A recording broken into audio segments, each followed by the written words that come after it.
Most of my videos talk about how awesome it is to be a web designer. And don't get me wrong, I do love my job as a web designer, but the truth is there are a lot of negative aspects of this career. And there are a lot of things that I didn't have to deal with when I started years and years ago.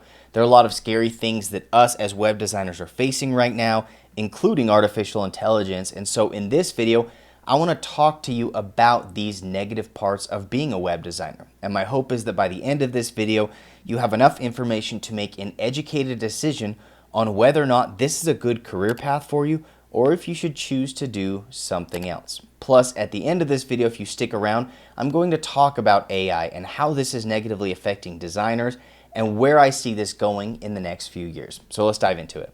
Now, one of the biggest concerns that I have for web designers, especially newer web designers, is how competitive this industry is getting. The web design industry as a whole is growing so rapidly. In fact, it's estimated that between now and the year 2031, it's going to grow by about 23%, which might not seem crazy until you consider that the average career is only growing by about 5 to 8%. And so there's going to be more and more web designers every single year.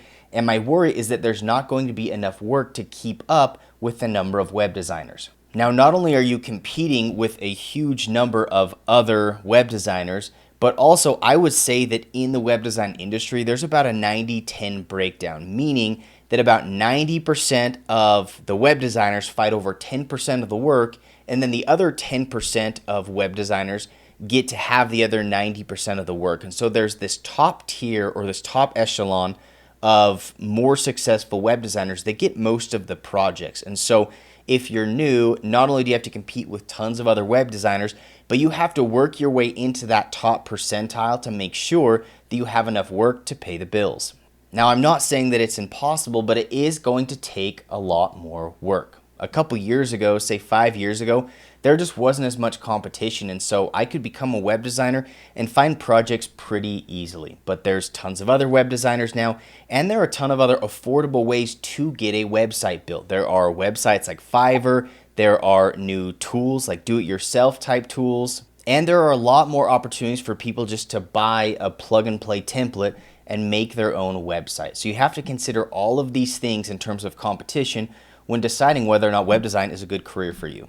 The second aspect of being a web designer that's difficult is this is one of the most fast-moving industries out there. Things change so rapidly. It feels like trends change almost every day. And so not only do you have to spend a lot of time practicing and becoming better and finding jobs and clients, but you also have this whole secondary job of just staying up to date on trends and tools and the legalities behind design and development. And there are a lot of things that you have to make sure that you're on top of, because if you're not, you could very quickly get left behind. I feel like I see a lot of people that maybe do 1, 2, 3 new web design projects per year. And the hard thing about that is if you're not doing enough projects, your portfolio is going to get outdated really quickly. And so if you're showing people websites that you did 2 years ago, the chance is really high that they're not going to be interested in that style because it's already outdated. And so make sure that you're on top of these trends and make sure that your portfolio is up to date, because that's what people are looking for when they look to hire you. The third concern that I have about web design is that the average web designer is actually pretty underpaid. Now, again, on my channel, I talk about how much money you can make as a web designer and how much value you bring to people. But most of the time, web designers are underpaid. From the research that I did on Google, it looks to me like the average salary in USD is between $50,000 and $75,000, which is a reasonable amount of money, but in a lot of places, that's not going to be enough to live any sort of great lifestyle. Now, in other countries, that's definitely going to fluctuate, but at the end of the day, we have to acknowledge that the average web designer is not going to be making crazy money, especially if you're just looking for a traditional job. Now, if you're a freelancer, you certainly have opportunities to make way more money, but you also always run the risk of making no money. And so those are the things that you have to consider in terms of pay for web designers.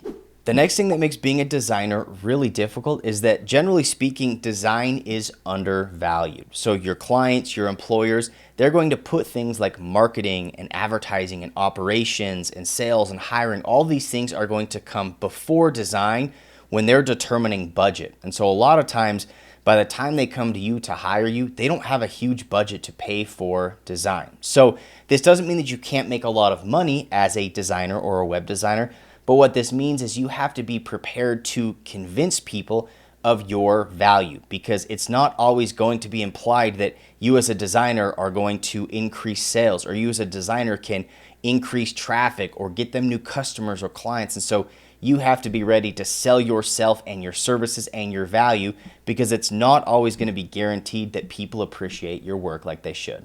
Now, along those same lines, one thing that's interesting about the design world as a whole is pricing is not standardized. And what I mean by this is most industries have what you would call a going rate. So it's the price that everyone expects to pay for this specific thing. But design is so abstract that nobody really knows what it's worth. And so somebody might pay $1,000 for a website, and then the next day somebody might pay $10,000 for the exact same website, or maybe even a little less. And so most of the value in design lies in the perceived value of the person that's paying. And so if you do have a client or an employer that really understands the importance of design, they're going to be willing to pay more. But more often than not, people are going to try to cut you short and pay you less because they don't understand that. And it's going to be difficult for you to say, well, the going rate for a website is $5,000, because there's really no research or data to back that up. And so this can play to your benefit, where you could charge way more than a perceived going rate, but also a lot of times people are going to want to pay way less because there's no expectation when it comes to pricing. Now, the other thing that I want to mention really quickly about design not having standardized pricing is, more often than not, the designers that have better sales and communication skills end up being able to charge more and they get paid more, and not necessarily the people that are just better or more talented designers. And so I see people complain about this all the time, saying, I'm a fantastic designer, I'm super talented, I'm super skilled, but I just can't land any work, or no one's willing to pay me a lot for it. And it's because without any sort of standard for pricing, people are always going to want to pay less. And so those that have the sales and communication skills to push that rate up and convince people to pay more, those are the designers that typically are going to get paid more. Now, with all of that said, I now want to finish up this video by talking about artificial intelligence and the way that I believe it's going to affect design. I've put out a lot of videos about this. In fact, I know a lot of people here on YouTube have been putting out videos to scare designers, right? And saying you need to be aware, you need to be worried about AI taking your job. And there's no question that at some point AI could take all of our jobs, not just designers, but doctors and dentists and whoever else, right? I feel like that could happen one day. But with that said, it's not happening today and it's not happening tomorrow. And I believe that we have at least a few years before AI gets to the point where they could completely replace a designer. So you're not going to lose your job today to AI, but you could lose your job tomorrow to other web designers that are utilizing AI to become a better designer. And so with that said, you need to make sure that if you want to survive this time, if you want to thrive during this time and continue to make money and land clients and have a good job, you need to make sure that you're learning these AI tools and figuring out how to implement them into your process to make you quicker, more efficient. And I do feel like there are so many opportunities out there for us to start learning these before we really are put up against the wall and told, you need to know this or you're done for.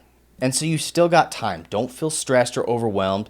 But starting today, you need to make sure that you're spending time learning about how artificial intelligence can improve your design workflow. So if you're interested about these things, I've got a video right here that I'm going to link that explains to you how a tool called Midjourney can help you come up with different web design ideas and help you through the whole discovery process. And so this is a great place to start if you're interested in learning more about artificial intelligence and design, and not only how to survive during this huge AI revolution, but also to become that top 1% designer that is just irreplaceable. Click the subscribe button down below, because I've got new videos like this one coming out almost every single day that are going to help you level up your skills, become a better designer, a better salesperson, provide more value to your clients and employers. And at the end of the day, you're going to succeed. You're going to thrive. You're going to make the money that you want to make, and you're going to be able to live the lifestyle that you want to live. So thanks for watching. If you enjoyed this video, hit the like button down below, and we'll catch you in the next video.